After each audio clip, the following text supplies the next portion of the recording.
இன்றே டவுன்லோட் செய்து உங்கள் ஃபேவரட் ஷோக்களை என்ஜாய் பண்ணுங்க.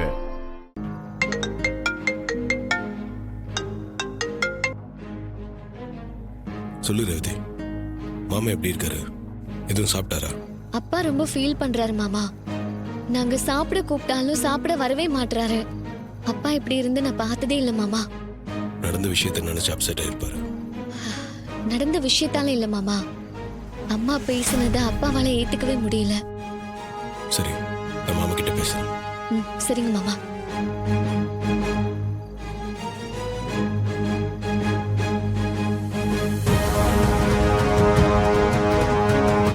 அப்பா சொல்றது கேளுங்கப்பா. அப்பா ப்ளீஸ் பா.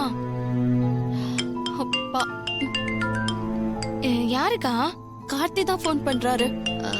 பேசுக்கா பேசு. அந்த நல்லவரு எப்படியோ நம்ம அப்பாவை நல விசாரிக்க தான் ஃபோன் பண்ணிருப்பாரு. எடுத்து பேசு.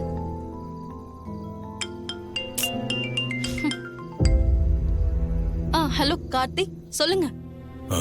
ரோகிணி, மாமா எப்படி இருக்காரு? சாப்பிட மாட்டேன்னு அடம் பிடிச்சிட்டு இருக்காரு. சரி, மாமா கிட்ட ஃபோன் கொடுங்க, நான் பேசுறேன். அப்பா, கார்த்தி உங்ககிட்ட பேசணுமா?